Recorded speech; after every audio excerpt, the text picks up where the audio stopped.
Steelers week coming up next on the Wincinnati podcast.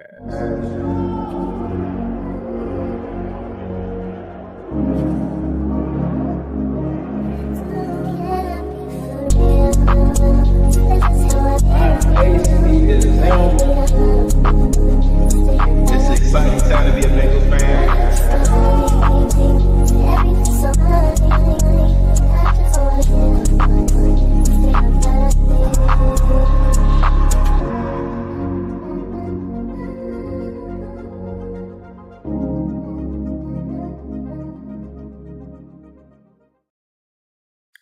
Welcome to the Wincinnati podcast. I am Ace. He is Zim.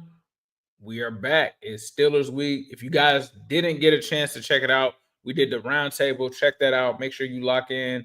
It was me and Zim as well as Jake and Mon of the Bengals Post podcast. Check that out. We also had on comedian Michael Turner, so please be sure to do that. Hit that like button, hit that comment, hit that subscribe button. We appreciate it. But partner, how you doing before this Wednesday as we're recording at 8 o'clock before Thanksgiving tomorrow? I'm feeling good, man. I'm inspired. Like, I'm ready to do it. You know, I feel like Joe. Hey, look, when Joe comes to the podium and he says certain things, I listen. He says that you got to pretty much take it play by play, game by game. So I'm hyper focusing on the Steelers, not even thinking about like anything else, playoffs, none of it. Like, I grew up my whole life hating the Steelers. I think most of the people watching the show right now, you feel the same way. Let's go kick their ass. For sure. So today's show, we're going to be talking about the Bengals and the Steelers. So we'll be previewing that, the offense, the defense. We're always going to give you guys on the preview show the Wincy Play of the Week, sponsored by BETUS. So shout out to them for sponsoring the show. And then we're going to give you the game plan for the Bengals to come out with a victory. We got all that and more coming up next. Hey, what's up, Bengals fans? Mike Hilton. I'm on the Wincinnati pod with Ace and Zim. All right, partner. It's Steelers week. We all hate the Steelers. You know, it's been some other ops that have come up, but we had to remind a lot of people, like, it's the Steelers that we hate. You know what I mean? It's a relevant matchup, I think, now, you know, with the Steelers going from Kenny Pickett and some of these struggles that they've had. Now they're starting to kind of formulate some success here. They are coming in as a team with a better record, but this Bengals team is coming in as, I feel like, the hungrier team and the person with their back up against the wall the most in this matchup, right? Because we're talking about a situation where the Bengals are now 4-7. They've got to get to win number 5 coming out of a bye week. AFC North matchup.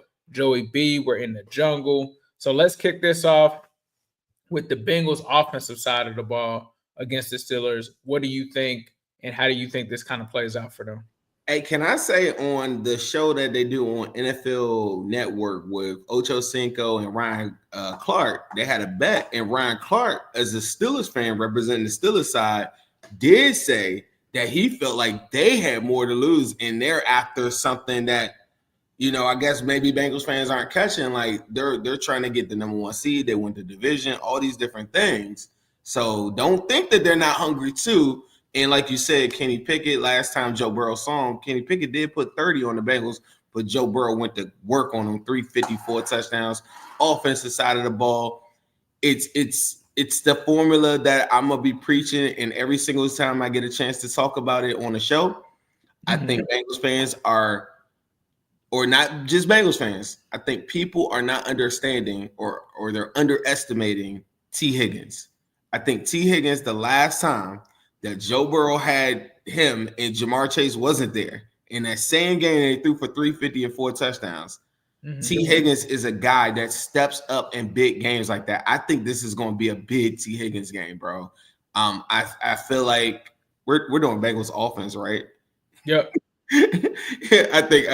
I think they step up. I think there's some opportunities too later in this game for Chase Brown. We talk about closing out games. We talk about different, elements of the run game. One of the things that don't show up in those stats when people talk about EPA per play in the run game and all these different efficiency stats is that a lot of games in the NFL, you'll start off hot running, and when the team knows that you're trying to close them out at the end, you're not getting big runs. but getting 3-yard, 4-yard runs and different things like that. If the Bengals can get out on them and get some type of bit of a lead in this game, I think there's some areas where Chase Brown might get those carries. And maybe they don't go off for 10 yards a carry or whatever. Maybe it's just an extension of the run game, just throwing little short runs, or short little passes, whatever. I think he has I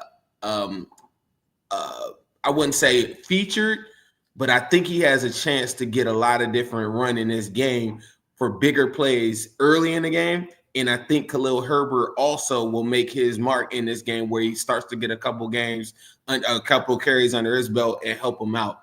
I just think that the Steelers have not seen Joe B, Jamar Chase, and T. Higgins together all at once. The last time that they saw them was the game that me and you were at, the overtime thriller where Burrow was rusty, but he still throws for almost 400 yards. I think he does throw for 400 yards in that game. I think Orlando Brown on the injury report coming up today, being limited today, I think he's going to play. I think this is season on the line. Everything's out there. Amarius Mims has to pitch a shutout like he did against Myles Garrett, or the Bengals will be cooked in the season. We'll be having a different show starting next week. Yeah, I think for me, the reason that I said that the Bengals are the hungrier team right now as it stands, if the Steelers lose this game, they have an 88% chance of still making the playoffs, right? If they win, they have a 99% chance, right? Like they do get possibly the first seed of the AFC North. But right now, the Bengals are the 10th seed right now. And if they lose this game, they have a 4% chance of making the playoffs. If they win, they have a 23% chance of making the playoffs. So for me, like the Bengals back is more up against the wall. The Bengals don't have a room for error, whereas the Steelers kind of do in this game. However, right now, as far as what you're saying in terms of the offense, they have not seen T. Higgins and Jamar Chase, and when they do, it's been something that has been a difficulty for them when they go against the Steelers. I think that that's going to be huge in this game, like you said. I also think some of the other aspects of this in terms of keeping Joe Burrow clean is going to be one. Now, you're going to give up sacks for Joe Burrow with his play style. I'm good with it being one, or two here. What they cannot let happen is have it be double-digit QB hits in these games. I would just want to be very clear. So if Joe Burrow gets sacked 3 times, right, but those are the QB hits and it's just 3, I'm okay with that. What I'm not okay with is Joe Burrow gets sacked twice and it's 15 quarterback hits, because what that means to me is he doesn't have any stability to step into the pocket. He doesn't have the stability granted or the protection granted for him to be able to do anything. And so that is vital, especially when it comes to that interior of the offensive line that I kind of worry about from a Bengals perspective. They've got to be able to contain Cam Hayward. They've got to be able to protect against the stunts. And this offense has to be able to be aggressive and going for it. Like, you have no room to sit there and try to play conservative and take field goals in situations where if you have Joe Burrow and Jamar Chase, you got to go for it. You're a 10 seed. You have a 4% chance of making the playoffs if you lose this game as it stands now. The Dolphins have now risen up from where they were. Now the Dolphins, somehow I wake up today or this week, and it's like after the bye week, a team that just had 3 wins that was behind you has now leapfrogged you. So from that standpoint, you have to play every game from week 13 to week 18 like it's your last. The playoffs started for us right now. So for me, this offense needs to be running play calls like the playoffs are now, because for the Cincinnati Bengals, the playoffs are right now. I want to ask you a question about that too. Now, do you feel like the Steelers are the better team where you have to go for it on 4th down, or you are like, yes.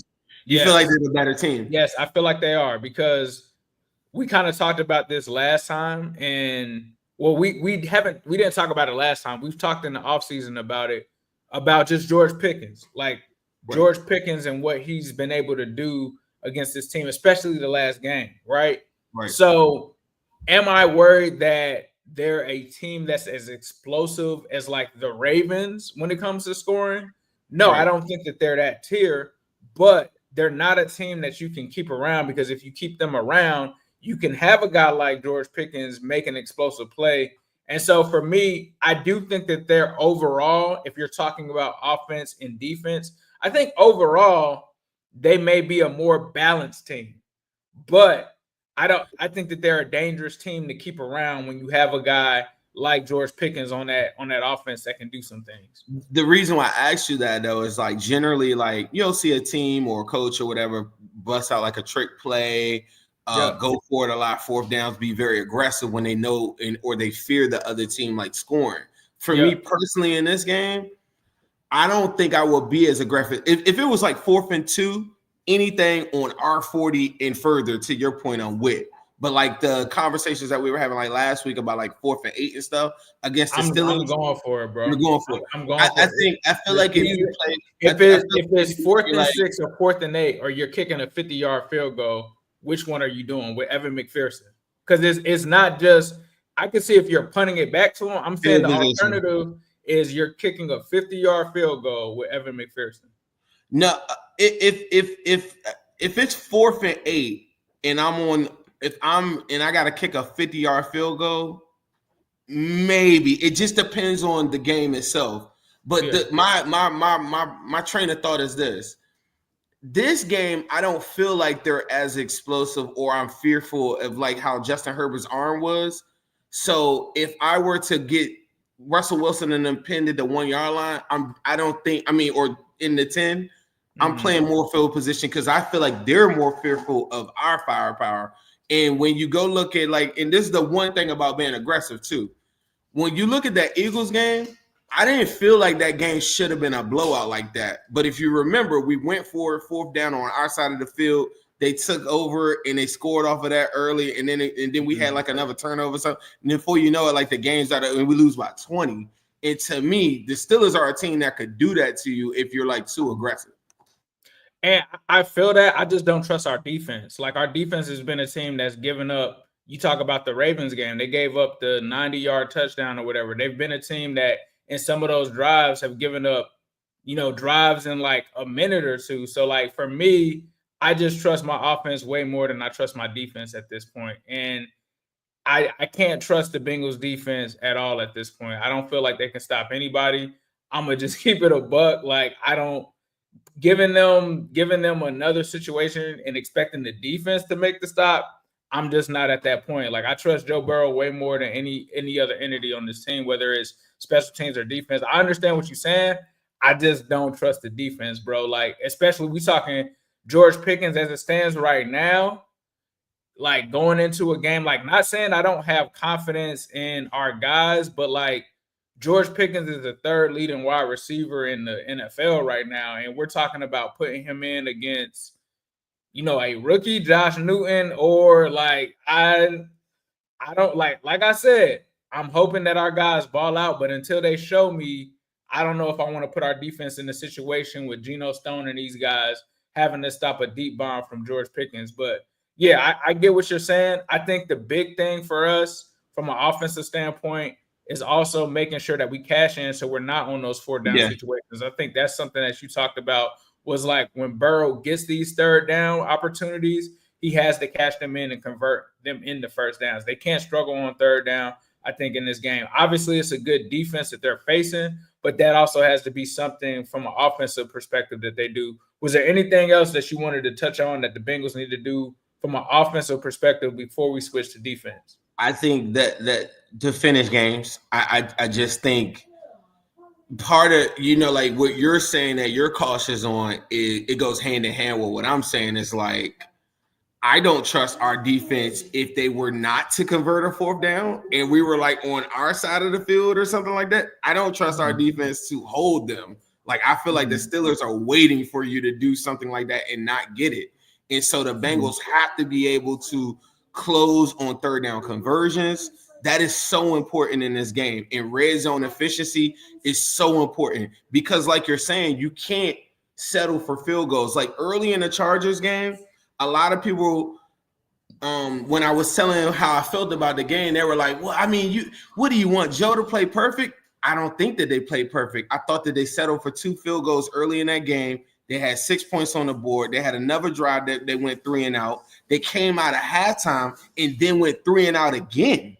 You can't do that against like a team that's balanced and it's able to like Tomlin will take advantage of that. And to me, the Bengals have to close on everything. If it's a third down, if they're having a 40-yard drive, the third downs, they have to convert them into touchdowns. If it's a field position thing, cool. I'm cool with pinning them because I'm not afraid of their offense. I feel like we can match them. I'll pin them down in like their 10-yard line or whatever and tell them to drive the field. But one thing that the Bengals can't do is get to a good drive and then stall out. And then later on, if the defense doesn't do what we want them to do, like set against 24-24 or something, or 27-27, then later on, George Pickens I'm scared of that scenario. A moon ball from Russell Wilson at the end of the game to like George Pickens, like in a one-on-one situation after the defense is done like what it's supposed to do. Very similar to the Chargers game last week where their defense sucked at the beginning, but say the game's a lot lower scoring. I do not want to get them in a situation where they have easy opportunities or short fields. I need the Bengals to close out on everything and put the pressure on Russell Wilson to play the best game, because there's a lot of different games where he's very, very conservative and the defense bails him out. Yeah. So switching sides of the ball, Bengals defense. This is the part that has me somewhat worried, because watching this Steelers team, they are not a team that struggles to score like they have in previous years. There was a time where once the Steelers had about 17, 18 points, you could pretty much count on that being the end. Now, recently in these last couple of games, they've slowed down, but there have been times since they put in, I believe, Justin Fields the last game, and then Russell Wilson came in. They had these streaks of going for 30 points. The first thing that the Bengals have to be able to do is contain George Pickens, whether that is with doubling him, whatever they need to do to try to take him away from the Steelers offense. That's something that they need to do. From a run defensive standpoint, I'm not worried about the Bengals run defense. I think even though the Bengals defense has been up and down this season, is a nice way of putting it, I think one thing that has been consistent with this team is they've been able to stop the run. They've got to get pressure against this team, and it can't just be Trey Hendrickson by himself. We need some interior help from BJ Hill, and we need a big game from Myles Murphy. Like, somebody other than Trey Hendrickson has to step up. Now, obviously, Trey has to have his imprint on this game, because right now, as it stands, the Bengals as a unit only have like 7 or 8 additional sacks outside of Trey Hendrickson. So they need to, in order for them to have a good pass rush game against them, Trey Hendrickson is at least going to have to need 1 to 2 sacks in this game. If he can give them that and somebody else can help out with another half or something like that, that is going to help this Bengals offense. We saw Myles Garrett just wreck the Steelers last week. I know it was a snow game, but he did have 3 sacks in that game. We need Trey to have not exactly that performance, but he needs to be very disruptive in order to help them out on defense. On defense as well, they need to get back to trying to generate some of those turnovers, right? Like, the Bengals have not been this just elite shutdown defense, but they have been a team that's been able to force opportune turnovers where they're forcing fumbles, interceptions, and they're able to give that ball back to the offense to try to cash in. Those are things that they're going to have to try to generate, I think, in this game. I'm not really worried about the run game for the Steelers. It's been up and down. Najee Harris he's coming off of a bad game. He had a nice little run of good games, but that's been a rarity in his career. And I think the other guy you really have to watch out for more is the other running back that they have over there. But as it stands, Mike Williams, I think you need to keep your P's and Q's open for him just because he's over there now. And the Bengals have allowed too many explosive plays on defense. Like, you've got to limit those. If there is an explosive play, you probably need to limit that to like 2, maybe 2 of them in this one. You can't get into the 4 and 5s in one game. It gets a little nasty. So hopefully the Bengals, I know they went out there and kind of Pratt guaranteed a win. I'm glad that he did that, because I think we need to see a response from this team and see them play with some fire and see them, do that. And with him kind of calling it out, that puts the onus on the defense to try to slow them down. What do you see from a defensive standpoint of the Bengals? I feel like there's a mentality in this game that I wish that they would have took to like the Commanders game for one. Like, I just think that there's a mano-a-mano type of concept when you think about Josh Newton saying like, hey, look, I'm ready to ball. Like, you know what I mean? Like, one thing I will say that I'm very cautious about is Russell Wilson. He will lull you to sleep, and then he will throw one of these stupid moon balls. He has one of the he was one of the best deep passing quarterbacks in the NFL at one point in time. And he's always had pretty good wide receivers. If y'all haven't watched the Steelers play this year, he throws the football with so much loft on it that it's hard for cornerbacks to track it. So a lot of times, like a young DB, the ball's in the air, you start to panic. You're like looking around like, where is it? I could see that being a thing to get them back in the game. I could see that. To me, when I watch them, that's a big function of their offense. Like, there isn't that much. Like, for them to now be the 14th ranked, scoring team in the NFL, and I'm pretty sure the Matt Canada stuff and Kenny Pickett and all that other stuff, whatever, they're averaging 22 a game. They're a lot better. But a big function of what they're doing is drawing penalties off of these deep balls that they'll throw, where the ball is in the air, and then shut up. The ball is in the air, and you got to locate it. That, to me, that's a big part of this game. And I know that's super simple. It's not a scheme. It's just something that you have to game plan. I don't know if the scout team this week or whatever just threw a whole bunch of footballs where they just lofted it up in the air and just told dudes, get ready to turn your neck when you go to look for the football when it's up in the air to go make a play on the football. I think that everything that the Steelers haven't done in the years past was slow linebacker speed and all these different things like that. They've done those different things. So I think the game will be a lot faster paced. And I think that kind of works in the favor of the Bengals a little bit. I feel like the fast pace of what the Bengals are going to try to do on offense will work in their favor. And I think that goes hand in hand with the other side. It'll dare the Steelers to go and try to match that at different points. You don't want to get into a slug match with them, and then all of a sudden they throw a moon ball up, or they get a big run from like Jalen Warren or somebody like that where they just jump out there or whatever. Like, I'm not fearful of their offense. I know that it's capable of putting up points. I just think that the Bengals have to play mistake-free football. There's going to be a lot more man concepts in this game, which isn't that great when you start talking about George Pickens. But the Calvin Austin matchup, too, is another one that you can't just lose him. So, you know what I mean? Like, I just think that there's some matchups where they're going to say season on the line, much to your point about being aggressive. We're not sitting back on a lot of this stuff. If we need to go and bring blitzes from Mike Hilton, whatever we got to do, I think you're going to get a little bit more of that this week. I really do. No, I agree with you. Shout out to the sponsor of the show. The show is powered by BETUS.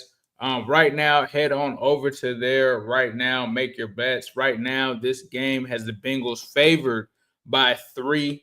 You can also put money on the money line if you like that as well.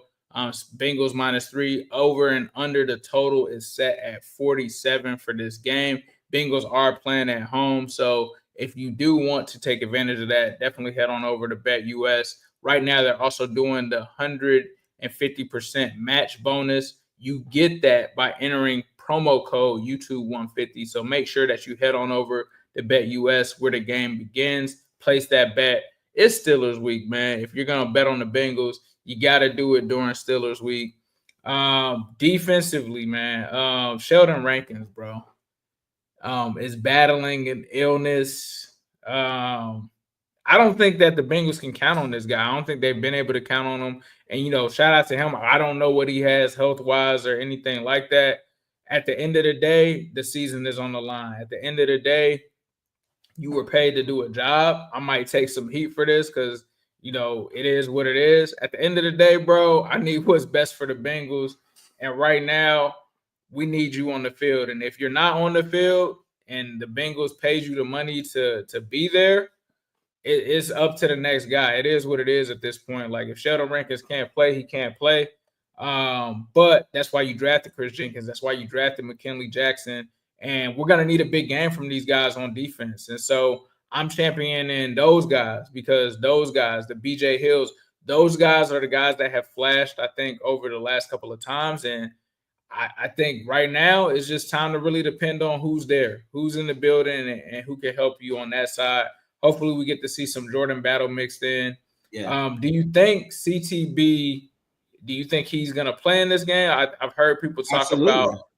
it's possible that they could be looking at alternatives. Do you think DJ Ivy is someone, or do you think that they stick with CTB in this game? I think the game they start off, I mean, they don't really have too much of a choice, honestly. Like the game has got to be Newton. I know from a fan standpoint, we're like, bro, CTB's been bad. Like he has made a lot of pass breakups. He is targeted a lot as well, too. But you don't have a better option. If DJ Turner or Dax Hill were available, you would get Josh Newton and one of those guys, and CTB would be coming off the bench. And he probably wouldn't even play. But because of the circumstances, it's CTB. I think he can get in George Pickens' head a little bit and cause him to crash out a little bit. I don't know if there's an over or under on like a CTB versus George Pickens fight. Maybe we can get an ejection and get both of them out of there. And then like I like that. But him for 4 quarters checking George gonna get some catches, bro. So it is what it is.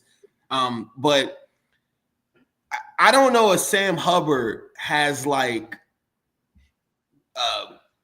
diplomatic immunity against the damn beat writers or whatever.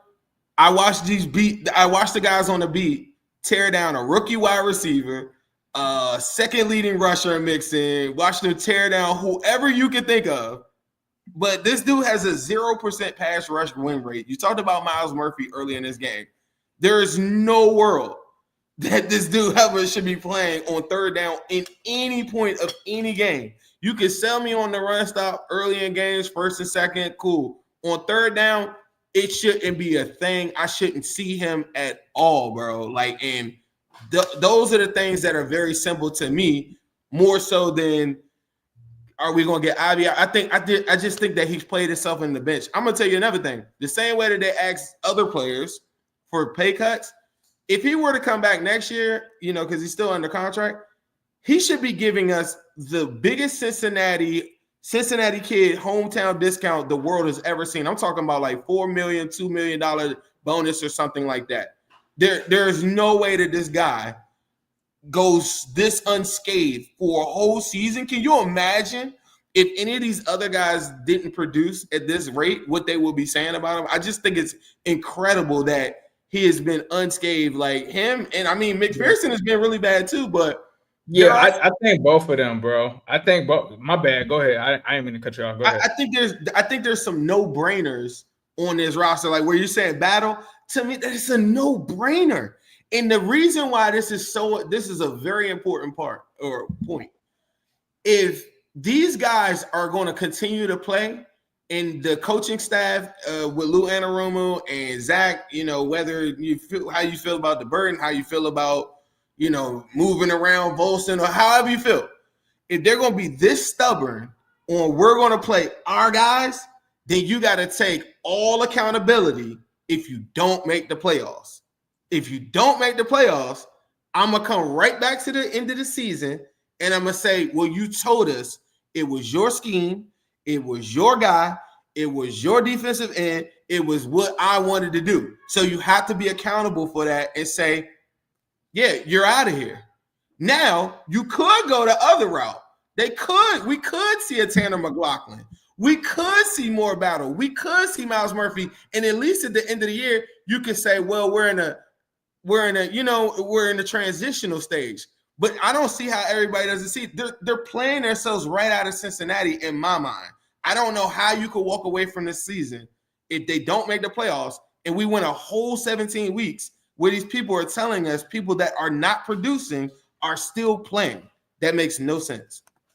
No, I agree with you. I think we need to have a real conversation. Like you said, people want to talk about T. Higgins not playing games. People want to talk about Joe Mixon, and people want to talk about, a rookie wide receiver and his issues and stuff like that. But they don't want to talk about the interior offensive line. Why don't we have any interviews about Cordell Volson and his struggles? Why don't we have interviews about Alex Cappa and his struggles? Why don't we have issues about why the offensive line has completely faltered under Frank Pollock's watch? Why haven't we had issues? Everybody wants to talk about Joe Mixon. Why haven't we talked to the run game coordinator who hasn't seemed to improve it with or without Mixon? Why isn't the running game good right now? Why aren't we asking these questions about these people? Why is Sam Hubbard not talked about? Why are they not asking why, like you just said, Myles Murphy isn't getting more snaps when Sam Hubbard is clearly injured? Why aren't we talking about Sam Hubbard needing to take a discount, like Zim kind of pointed out as well? Why aren't we talking about why Jordan Battle isn't playing more? Why aren't we talking about why certain players that are rookies are not playing more? Why are we not talking about Sheldon Rankins not playing at all? Like we're talking about all of these other issues that seem beneficial at certain points, but we're not talking about points that really help the team. And like when we sit here and we talk about why isn't Burton playing, anybody should say why isn't Burton playing, especially when you don't have a T. Higgins and you don't have a proven wide receiver that can step in and do anything. We sat and saw what the other options that were not Jermaine Burton looked like, and they weren't good. And even if Jermaine Burton isn't the guy, you need to know if he's the guy or not, because right now, as it stands, you don't have a replacement for T. Higgins. Why don't you talk about why isn't T. Higgins being extended in terms of this team? Because clearly they don't have an answer. Why don't you talk about why T. Higgins wasn't traded for a draft pick? Like, these are conversations that you guys need to ask instead of talking and concentrating about guys who are no longer there or guys that have no kind of outcome on what the Bengals' current situation is right now. So as it stands right now, those are things that need to be asked about, and they aren't being asked about. And we need answers for them. Well said. Yes, sir. I don't have a follow-up for that. I feel like you cooked up like, you cooked up too, bro. I mean, you could like these are real questions that we need answered, and it doesn't need to be a bias based off of you didn't like the guy because he didn't give you interviews or anything like that. Right. Like, we need to know answers to it. Why aren't you guys talking to Evan McPherson about the struggles? Why aren't you? Well, they did talk to him. They did talk to him one time. They did just now. But why aren't you doubling back when Zach sits there and says you still have faith in him? Why aren't you saying how? Because you have literally lost games based off of this. Like, do you think it's crazy to me? I posed this, and now y'all can tell me in the crowds also when the show is over. We appreciate your support. Make sure you write comments with thoughts and different things that you feel like the team should talk about more or what we should talk about. But let me ask you this: don't you think any legit like football team like during a bye week would have brought in like another kicker just to like see? Absolutely. You know, I'm like I know he's under contract, but like just see like. Hey, like, you saw the Chiefs had to put Butker on IR and they were forced to bring a dude in. The dude goes 3 for 3. You don't think there's another guy out there like, so we're not nervous on 40-yard field goals until we get like the Evan stuff out the way? Maybe it's the mechanics. Bringing in another kicker might highlight that more, where we're now looking at Rico and be like, damn, what you doing on these like, you know what I mean? Like not bringing in somebody and just saying like, yeah, we're okay with missing field goals, and what? Like we have a kicker running from questions. Like to your point, they did try to interview him or whatever. Could you imagine if Burton had a game like he did, or he did the thing where he was inactive that week or whatever, and was like, "Yeah, I'm not talking to the media, or I'm rushing out of the locker room, so I don't have to talk to anyone." And we're like, bro. like you said, bro, this team needs to look at all kind of aspects of the team to try to get better. And even if, like, let me just take McPherson out of it. Even if it's, hey, Jermaine Burton might not be the guy, or some of these guys behind T. Higgins might not be the guy, we still need to bring in another receiver. I'm good with that. I'm good at even looking at your other options outside of that as a guy that could be on the roster or something like that. But hey, It is what it is. With that being said, before we go on to the Wincy Play of the Week, was there anything that you wanted to say before we move on? No, I feel like we touched on a bunch of good topics, and I feel like we've gone through the game plan, but I do think the game is very winnable. I do feel like the game is very. And another thing too, I don't know if y'all seen the Steelers schedule. There is a world that I live in where they might end up with 7 or 8 L's. That is a brutal stretch of games, bro. Like, go look at their schedule. Like, the Bengals is just might be one of the more simpler games like that they have. Their schedule is no joke. And I think that over like them looking ahead at that too could work in our favor as well.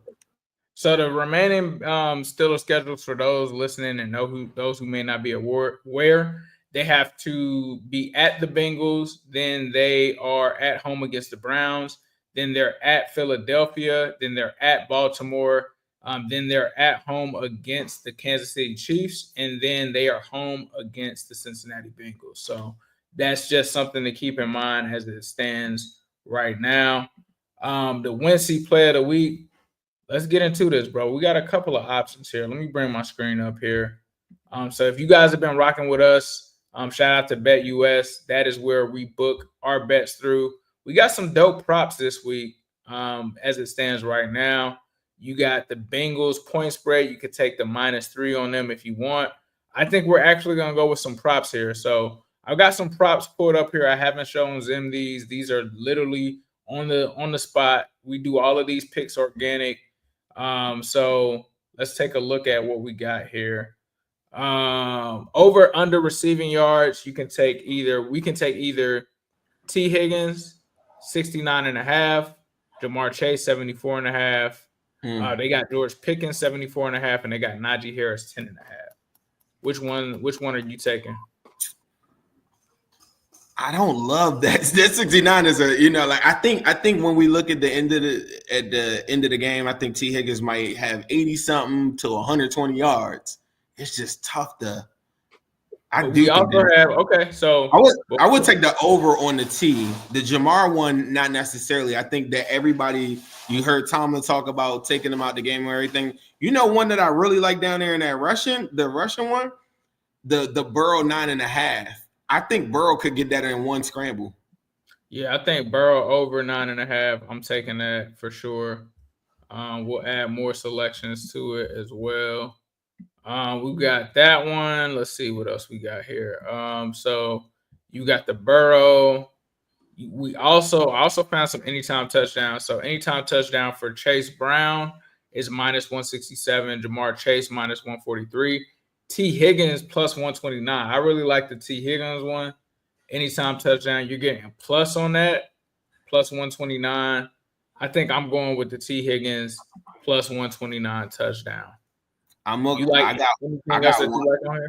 got one for you. I like the Yoshi anytime touchdown. I think that the Bengals red zone, I think Burrow knows that he's going to have to scramble or at least improvise and extend the play.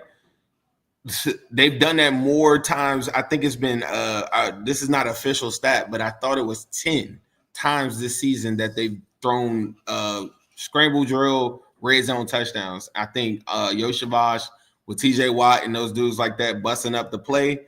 I think Burrow gets up out of there, and Yoshi, he loves him in the end zone for anytime touchdown. I'm gonna take the 50 piece on the parlay of Joe Burrow having over 9.5 and T. Higgins with the touchdown, and then I'm gonna do a separate one for Yoshi. So we're gonna take the Yoshi anytime touchdown as well. What we want to put up. That Burton one's, getting lower and lower. It lets me know that the odds makers are thinking Burton has a better shot. That was 750 last week. Now it's at 550. I think they're starting to see Burton there's a chance. Is this the week Jermaine Burton gets it, or we're going Yoshi, right? Because think about it, Burrow does throw them deep bombs to him.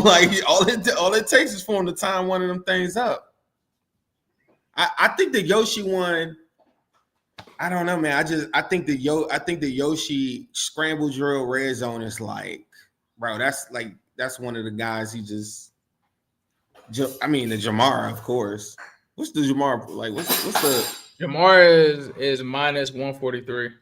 So they feel like Jamar is definitely Jamar and Chase Brown have the top highest for the Bengals aspect to go ahead and make happen. I'll go with whatever you say. I like do the Yoshi one by itself. Yeah, I did Yoshi by itself. So we have Yoshi by itself, the 100 to bring back 350 on an anytime touchdown. And then I did a parlay, which was +300, which was Joe Burrow over 9.5 rushing yards and a T. Higgins anytime touchdown parlay together. Those are going to be your Wincy plays of the week. Make sure that you guys check out BETUS again. Shout out to them for sponsoring the show. But we've had a pretty decent streak on the Wincy plays of the week. So make sure that you're tapped in. If you're an outside fan and you're just watching this for Bengals plays, you know what I mean? Make sure you put those in. But also make sure that you guys go over and check them out. They sponsor the show. We appreciate y'all and appreciate them for stepping up. You know a funny one on there that gets on my damn nerves. That Tanner Hudson one don't look bad because for whatever reason they love this mother. Why do they keep on playing, bro? So goddamn much, like, bro. If I see Tanner Hudson passes again, and what is up with that, bro? Vegas must know something. They got the George Pickens one at plus 120, so they're not favoring George Pickens to score a touchdown. They're actually giving it to Najee Harris, the minus 112. But yeah, the Tanner Hudson one plus 800 is kind of crazy. They got Drew Sample has better odds. That's kind of crazy. I would give it definitely. I'll give that as Tanner Hudson, bro. I don't know what the hell is up with bro. I don't know what he got on Zach, but that boy, it's no way. Ain't no way, bro. What's the Tanner Hudson coming over for Thanksgiving tomorrow at the Taylor household or something? I don't know. There's no way a team with Jermaine Burton. I mean, even Mike Gesicki. What are we doing? I'm not even mad, bro. There's not a route that Tanner Hudson can run that Mike Gesicki can't. I know that Tanner Hudson can. I think his catch radius lower is probably better, and Gesicki is probably better higher. So maybe a dig or something like that, you probably favor Tanner Hudson. But I'm trying to think of this logically. I just don't see how are those opportunities there for Tanner Hudson? And at the very least, a team with Jamar Chase, T. Higgins, and Jermaine Burton and Yoshabas, you're throwing it to Tanner Hudson for the game on the line 2-point conversion. Oh my God. I don't understand it, bro. I don't understand it. But yeah, somehow we'll see. We'll see what happens tomorrow, man. Mike Gesicki needs to be a big part of the game plan. But this is why I say if the Bengals do not go to the playoffs, I feel like the coaching staff should be all gone because I don't care about them press conferences, all that lip service and all that stuff. Whatever. I don't care about that. I'm going by what you show me all year. They've been stubborn on these are our guys. We're going to play this guy. We're going to give it. So you got the accountability isn't what you're telling me. The accountability is at the end of this. If they don't go to the playoffs, Zach needs to come to the podium and say, it's on me. And by that, the Bengals front office should say, yeah, it is on you. We need a new person that's going to come in here and be able to say that a healthy Joe Burrow, healthy Jamar Chase, healthy Trey Hendrickson is missing the playoff is unacceptable. I don't care how good you think he's calling plays. I don't care about any of that. You're the leader of the team. You've been accountable and said it's on you all year. So now take the whole L with you. For sure. But speaking of game-changing plays, let's toss it to our folks at Midwest Best Barbecue. G-Funk wings and them CTVs. Midwest Best is the place to be for queuing wings. Midwest Best is the place to be for queuing wings. It's the X into the Zim, M into the B's. Uno wings, G-Funk wings, and them CTVs. Midwest Best is the place to be for queuing wings. Midwest Best is the place to be for queuing wings. Say what up to Jordan Battle. We be going to battle. Intercepting balls like CTV did on Seattle. Putting 6 up on AZ. Juice gang amazing. Make sure you come get these wings. The Zimby stay blazing. And T-Game be smooth as ice. Jamal making DBs fold. TV got big levels. And now you already know. So pretty for Uno wings. Cam got the new wings. We call them CTBs. Only at MBs. H to the Zim. M into the B's. Shout out to Midwest Best Barbecue 669 Justice Court in Loveland, Ohio. Make sure that you stop in and get you some of them CTB wings, get you some of those Dillinator wings. They also have the brisket soup that they have going on since it's chilly up there right now. So make sure you stop in and make sure that you grab you some of those wings, some of that barbecue, some of the best wings and barbecue in the city of Cincinnati. Check them out over in Loveland, Ohio, 669 Justice Court. Shout out to them. Let them know Ace and Zim sent you. Can I say that the CTB wings, much like his play on the football field this season, they are cooked. They are fried. Well, those are good wings.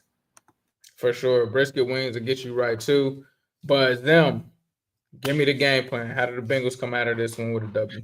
Mistake-free football. Do not let less than guys like Van Jeffersons of the world and stuff like that get behind the defense or playing zone concepts and stuff. I'm very fearful of them bringing in Justin Fields and just doing read option and like cooking us. Keep that man off the field. If it's just a Russell Wilson thing, keep everything in front of you. He's not going to take those big shots like that until it's time to throw that moon ball. Defend that. That's their go-to. That's what they're going to do as a function of their offense. Locate the ball, track the ball, and figure that out. That is a big part of that. And if you're the Bengals, much to Ace's, what he was saying earlier in the show, be aggressive. Early in the game, just like he came out with the Ravens game, just like he's come out on other games. Come out there and don't let teams off the hook. Come out there cooking, put the ball in Nine's hands, cook early. Then let the flow of the game dictate when you're now getting Chase Brown in there. Now the DBs are backing up. Now the boxes are lightening up. The running lanes are open. But let Burrow come out there and put the fear of God in them. They haven't seen him since 2023. Remember, we didn't play the Steelers at all last season. The Bengals were 4 out of 5 games coming into the 2023 season, and one of those L's was that stupid overtime game at the beginning of the season in 2022. The Joe Burrow era of Bengals football has been really, really good against the Steelers. They need to keep up with that. I feel like the Steelers ultimately do what they do. I don't think that they ever draft or they do anything to stop what Joe Burrow is doing, or they think about the Bengals at all. They look at us like little bro. They look at us like they're the 6-time champs, and rightfully so. I think that the Bengals need to come out there and let them know, like, the back-to-back AFC championship games, the division titles and stuff. It was not a fluke. I get it. We're 4-7, but I got the number one quarterback in football. I got the number one wide receiver. And then this is the number one thing that I said earlier: close out game. Cook up at the end. I don't care about the stat line of Joe Burrow, even though I did just mention it. I don't care about his stat line. I don't care about what he did to get us back. I don't care about how many yards he threw for. I don't care about no touchdowns or none of that stuff. If the game is on the line and it's the end of the game, preserve them. Do whatever you got to do. Get the offensive line together. Get the run game together. Ball security all together, because it's the end of the game. Put these dudes away. And that involves every single member of the team, not just offense. And Trey Hendrickson, you are the NFL sack leader. Go and show TJ Watt who he thinks he is. They talk all this stuff about TJ Watt.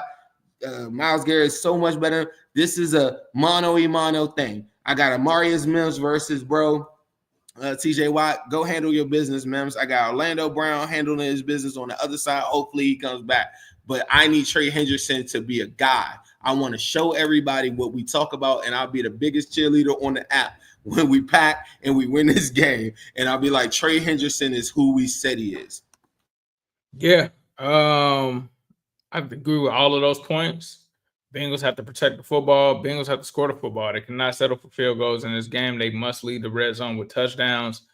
You cannot allow this Steelers team to have any sort of life in this game. The Browns almost let them come back against them. This cannot be one of those games. If the Steelers come out slow, the Bengals need to pounce on them and make sure that they they lead themselves to a victory. Yeah, we're pouncing. Yeah, we're pouncing. We're pouncing. They better be this week because the season is on the line. So create turnovers on defense, take advantage of short field opportunities, and make sure that you come out of here with a victory, man. Stay loud at home, keep the crowd in it. Make sure that you're following the momentum to a T and making the right decisions in game. And if they can do that, man, they can come out of here with a victory. Zach Taylor has got to outcoach Mike Tomlin. Mike Tomlin is a great coach. They have got to outcoach him in this game. Yeah, we pouncing on them, fam. We pouncing. I don't care how crazy it is. They got to pounce on them. I'm sorry, bro. I'm sorry. At 4-7, this better be a lot of pouncing these last couple of weeks. I'm sorry. But, yeah, that's my keys to victory, bro. Big pounce energy. Big pounce energy. Hey, put that on a shirt. Big pounce energy. We coming out to pay core. We gotta do what we gotta do. Crazy pause. Yeah, I know. Hey, it's a pause, but hey, it's necessary. But yeah, man, that's the game plan presented to you by me and Zim. As you guys know, the Wincinnati podcast is live every Monday and Wednesday, 8 p.m. Eastern Standard Time. Make sure you help us get them views up, hit them likes, hit that subscribe button, share this with a friend. Make sure that you guys check us out wherever you get your podcast, whether that's Spotify, wherever, Apple, iTunes, Stitcher, wherever. Make sure that you check us out under Wincinnati Podcast. Make sure that you check out Jake and Mine. Make sure you leave us a review, 5 stars. We appreciate that. That helps other Bengals fans find the pod. Zim, was there anything that you want to say before we get out of here? I hate the Steelers. I hate that song Black and Yellow. I rock with Wiz Khalifa or whatever, but when I do see him, I do think of that stupid ass song. I don't want to hear that. I don't want to hear nothing about no Black and Yellow. I don't even like bumblebees. I don't even allow that color in my house. So I need this dub, bro. Let's go get this win. Jamar Chase to Mika Fitzpatrick one. Here you go. Who they? Who they?